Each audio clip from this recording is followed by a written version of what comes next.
എല്ലാ കൂട്ടുകാർക്കും പുതിയൊരു വീഡിയോയിലേക്ക് സ്വാഗതം. ഇന്ന് ഹാൻഡ് എംബ്രോയ്ഡറിൻ്റെ 12ാമത്തെ ക്ലാസ്സാണ്. ഇന്ന് നമ്മൾ ചെയ്യാൻ വേണ്ടി പോകുന്ന സ്റ്റിച്ചിൻ്റെ പേരാണ് കൗച്ചിങ് സ്റ്റിച്ച്.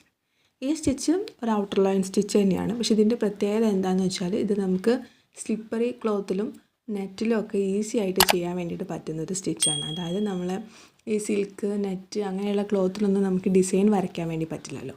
അപ്പോൾ അങ്ങനെയുള്ള ക്ലോത്തിലൊക്കെ നമുക്ക് ഡിസൈൻ ഇല്ലാണ്ട് റാൻഡമായിട്ട് സ്റ്റിച്ച് ചെയ്യാൻ വേണ്ടി പറ്റുന്നൊരു സ്റ്റിച്ചാണ് കൗച്ചിങ് സ്റ്റിച്ച്. അപ്പോൾ നമുക്ക് എങ്ങനെയാണെന്ന് നോക്കാം. ഇതുപോലെ ഞാൻ സ്റ്റിച്ച് ബോർഡിൽ ഒരു ലൈൻ കൊടുത്തിട്ടുണ്ട്. അതിനുശേഷം ഇതിൽ നമുക്ക് രണ്ട് കളറിലുള്ള ത്രെഡ് വേണം. അതായത് ഒരു ഡാർക്ക് കളറും ഒരു ലൈറ്റ് കളറിലുള്ള 2 കളറിലുള്ള ത്രെഡ് വേണം.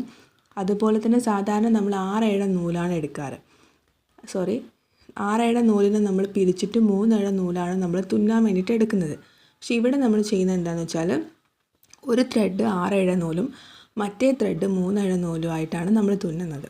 അപ്പോൾ അതെങ്ങനെയാണെന്ന് നോക്കാം. ഞാനിവിടെ സൂചിയിൽ 6 നൂല് ആദ്യം കോർത്തെടുത്തിട്ടുണ്ട്. എന്നിട്ട് നമ്മൾ ഈ കൊടുത്തിട്ടുള്ള ലൈനിൻ്റെ ഒരു അറ്റത്തുനിന്ന് ഇതേപോലെ സൂചി കുത്തി മുകളിലേക്ക് എടുക്കുന്നുണ്ട്. അതേപോലെ അടുത്ത അറ്റത്തുനിന്ന്, അതായത് അടുത്ത അറ്റം വരെ നമ്മൾ കുത്തിയിട്ട് താഴോട്ടേക്ക് ഇറക്കുന്നുണ്ട്. അവിടെ ലോക്ക് ചെയ്യുന്നില്ല, കുത്തി താഴോട്ടേക്ക് ഇറക്കുക മാത്രമാണ് ചെയ്യുന്നത്. നിങ്ങളുടെ കയ്യിൽ ഒരു സൂചിയോ ഉള്ളെങ്കിൽ നിങ്ങൾ എന്ത് ചെയ്യുകയെന്ന് വെച്ചാൽ ഈ ഒരു സമയത്ത് സൂചി അവിടെ നിന്ന് ഊരിയെടുക്കുക. ഇനിയിപ്പോൾ 2 സൂചി ഉണ്ടെന്നുണ്ടെങ്കിൽ നിങ്ങൾ എന്ത് ചെയ്യുകയെന്ന് വെച്ചാൽ ഈ ഒരു സമയത്ത്, അതായത് നമ്മൾ കുത്തി താഴോട്ടേക്ക് ഇറക്കിയ ആ ഒരു സമയത്ത് സൂചി അവിടെ നിന്ന് ഊരിയെടുത്തിട്ട് അതേ സൂചിയിൽ നിങ്ങൾ എന്ത് ചെയ്യുക വെച്ചാൽ 3 നൂല്, നിങ്ങൾ ഏത് കളറാണോ കൊടുക്കാൻ ഉദ്ദേശിച്ച് വെച്ചാൽ ആ കളറിലുള്ള 3 നൂല് കോർത്തെടുക്കുക. എടുക്കുന്ന കളേഴ്സ് ഒന്ന് ഡാർക്കും ഒന്ന് ലൈറ്റും ആയിട്ട് എടുക്കാൻ വേണ്ടിയിട്ട് ശ്രദ്ധിക്കുക കേട്ടോ. കാരണം ഇത് കണ്ടോ, ഇപ്പം നമ്മൾ തുന്നി വെച്ചിട്ടുള്ള ആ ഒരു ത്രെഡാണ്. ഇതിങ്ങനെ വെറുതെ ഇങ്ങനെ അങ്ങോട്ടും ഇങ്ങോട്ടും ഇളകി കളിക്കും നമ്മൾ ഇടയ്ക്കൊരു സ്റ്റിച്ച് കൊടുത്തിട്ടില്ല എന്നുണ്ടെങ്കിൽ. അപ്പോൾ അതിനെ നമ്മൾ സ്റ്റിച്ച് ചെയ്തിട്ടൊന്ന് സെക്യൂർ ചെയ്യണം. അങ്ങനെ സ്റ്റിച്ച് ചെയ്ത് സെക്യൂർ ചെയ്യാൻ വേണ്ടിയിട്ടാണ് 3 നൂല് വേറൊരു കളർ ത്രെഡിൽ എടുക്കാൻ വേണ്ടിയിട്ട് പറഞ്ഞിട്ടുള്ളത്. അപ്പോൾ നിങ്ങളൊരു അറ്റത്തു നിന്ന് എത്രയാണോ ഡിസ്റ്റൻസ് കൊടുക്കണതെന്ന് വെച്ചാൽ ആ ഡിസ്റ്റൻസ് തന്നെ ഇവിടുന്ന് അങ്ങോട്ടേക്ക് എപ്പോഴും മെയിൻറ്റെയിൻ ചെയ്യുന്ന രീതിയിലായിരിക്കണം. വല്ലാതെ അടുത്ത് കൊടുക്കരുത്, അപ്പോൾ കാണാൻ ഭംഗി ഉണ്ടാവില്ല. കുറച്ച് വിട്ടിട്ട് വേണം കൊടുക്കാൻ. എന്നാൽ വല്ലാതെ വിട്ട് കൊടുക്കുകയും വേണ്ട. ഒരു കുറച്ച് വിട്ടിട്ട് ഇതേപോലെ നിങ്ങൾ എന്ത് ചെയ്യുകയെന്ന് വെച്ചാൽ സാധാരണ ജസ്റ്റ് മുകളിൽ നിന്ന് പൊക്കിയിട്ടെടുക്കുക. എന്നിട്ട് ഈ ഒരു ത്രെഡിനെ നടുക്കാക്കുന്ന രീതിയിൽ താഴോട്ടേക്ക് ആക്കുക. അതേപോലെ ഒന്നും കൂടി ചെയ്യുക. അതായത് 2 വട്ടം നമ്മൾ ചെയ്തിട്ട് അതിനൊന്ന് സെക്യൂർ ചെയ്യുക. അതായത് നമ്മളിപ്പോൾ കൊടുത്തിട്ടുള്ള ഈ ഒരു ത്രെഡ് അത് വെറുതെ ഇങ്ങനെ ഒരു അറ്റത്തുനിന്ന് കൊടുത്ത് മറ്റേ അറ്റത്തേക്ക് വരെ നമ്മൾ കൊടുത്ത് വെച്ചിട്ടല്ലേ ഉള്ളൂ. അതുകൊണ്ട് തന്നെ അത് ഇളകിപ്പോരും, നന്നായിട്ട് ഇളകും. അപ്പോൾ നമുക്ക് എന്ത് ചെയ്യണം വെച്ചാൽ അതൊന്ന് സെക്യൂർ ആക്കിയിട്ട് നിർത്താൻ വേണ്ടിയിട്ടാണ് നമ്മൾ ഇതുപോലെ ഇങ്ങനെ കൊടുക്കുന്നത്. ഇപ്പം നമ്മൾ ആദ്യമായിട്ട് ഇപ്പോൾ മോട്ടിഫിൽ നമ്മൾ ചെയ്യുമ്പോൾ ഒരു ഡിസൈൻ വരച്ചിട്ടാണ് നമ്മൾ ചെയ്യുന്നത്.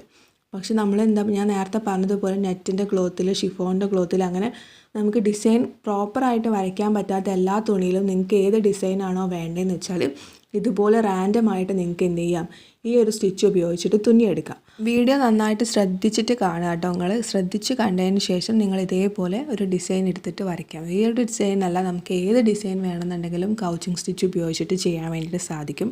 നമ്മളൊരു വ്യത്യസ്തമായിട്ടുള്ളൊരു ഡിസൈൻ ചെയ്യുന്നത് എങ്ങനെയാണെന്നുള്ളത് നമ്മൾ കാണിച്ചു തരുന്നുണ്ട്. അപ്പോൾ ഇതാണ് ഈ ഒരു സ്റ്റിച്ചിൻ്റെ പ്രത്യേകത, അല്ലെങ്കിൽ ഈ ഒരു സ്റ്റിച്ച് എങ്ങനെയാണ് ചെയ്യുക എന്നുള്ള കാര്യങ്ങളൊക്കെ ഞാനിതിൽ ഉൾക്കൊള്ളിച്ചിട്ടുണ്ട്. അപ്പോൾ നിങ്ങൾക്ക് വീഡിയോ ഇഷ്ടപ്പെടുകയാണെങ്കിൽ ലൈക്ക് ചെയ്യുക. കൂടുതൽ വീഡിയോസ് കാണാൻ വേണ്ടി ഇതുവരെ ചാനൽ സബ്സ്ക്രൈബ് ചെയ്ത് സപ്പോർട്ട് ചെയ്തിട്ടില്ല എന്നുണ്ടെങ്കിൽ ഒന്ന് സബ്സ്ക്രൈബ് ചെയ്ത് സപ്പോർട്ട് ചെയ്യുക. അപ്പോൾ തൊട്ടടുത്തായിട്ട് നോട്ടിഫിക്കേഷൻ ബെല്ലുണ്ടാവും, അതും കൂടി ക്ലിക്ക് ചെയ്യുക. എൻഡിലെത്തുമ്പോൾ എന്ത് ചെയ്യുകയെന്ന് വെച്ചാൽ നമ്മൾ ഇടയ്ക്ക് കൊടുത്തിട്ടുള്ള ആ സ്റ്റിച്ച് ഉണ്ടാകുക, അതായത് 3 നൂലിൽ കൊടുത്തിട്ടുള്ള സ്റ്റിച്ച് അത് താഴോട്ടേക്ക് ഇതുപോലെ എവിടെ വരെയാണോ വേണ്ടതെന്ന് വെച്ചാൽ അവിടെ വരെ വെച്ചതിന് ശേഷം അതൊന്ന് താഴോട്ടേക്ക് എടുത്തിട്ട് ലോക്ക് ചെയ്യുക. ആദ്യം ലോക്ക് ചെയ്തിട്ട് കെട്ടിട്ടിട്ട് അത് നിർത്തി കൊടുക്കുക. അതിനുശേഷം നമ്മൾ എന്ത് ചെയ്യുകയെന്ന് വെച്ചാൽ നമ്മൾ 6 നൂലുണ്ടല്ലോ, 6 നൂല് കൊടുത്തിട്ടുള്ള ഭാഗം അവിടെ നിങ്ങൾ ഇതിൽ നിന്ന് സൂചി, അതായത് ഒറ്റ സൂചിയാണെങ്കിൽ ഇതിൽ നിന്ന് ഊരിയിട്ട് അതിലേക്കൊരു സൂചി ഇട്ട് കൊടുക്കുക. എന്നിട്ട് നിങ്ങൾ എന്ത് ചെയ്യുക, അതൊന്ന് വലിക്കുക. ഓവർ ടൈറ്റാക്കി വലിക്കരുത്, ജസ്റ്റ് ഒന്ന് വലിക്കുക. എവിടെയെങ്കിലും ഇളകി കിടക്കുന്നുണ്ടെന്നുണ്ടെങ്കിൽ അത് ടൈറ്റായി കിട്ടാൻ വേണ്ടിയിട്ടാണ്. അങ്ങനെ വലിച്ചതിന് ശേഷം അതും താഴോട്ടേക്ക് എടുത്തിട്ട് വേറൊരു ത്രെഡിലേക്ക് ഇട്ടിട്ട് സെക്യൂർ ചെയ്തിട്ട് കെട്ടിട്ട് കൊടുക്കുക. മോട്ടിഫിൽ ഞാൻ ഇതുപോലെ ഒരു ഡിസൈൻ വരച്ചെടുത്തിട്ടുണ്ട്. എന്നിട്ട് 6 നൂലും അതുപോലെ തന്നെ 3 നൂലും 2 സൂചിയിലായിട്ട് കോർത്തെടുത്തിട്ടുണ്ട്. നേരത്തെ നമ്മൾ സ്റ്റിച്ച് ബോർഡ് ചെയ്തപ്പോൾ 6 നൂല് ഒരു അറ്റത്തു നിന്ന് എടുത്തിട്ട് അടുത്ത അറ്റത്തേക്ക് നമ്മൾ ഇറക്കിയിട്ട് വെച്ചിട്ടുണ്ടായിരുന്നു. പക്ഷേ ഇവിടെ നമ്മൾ അങ്ങനെ ഇറക്കി വെക്കണ്ട, കാരണം നമുക്കിങ്ങനെ ഒരുപാട് ഡിസൈൻ ചെയ്യാനുണ്ട്. അപ്പോൾ എന്ത് ചെയ്യുക വെച്ചാൽ ആദ്യം ഒരു പോയിന്റിൽ നിന്ന് ഇതേപോലെ സൂചിയിൽ നൂല് കോർത്തെടുത്തതിന് ശേഷം ആ നൂലിനെ ഫ്രീ ആയിട്ട് വിടുക. അവിടുന്ന് സൂചി ഊരിയിട്ട് നൂലിനെ ഫ്രീ ആക്കി വിടുക.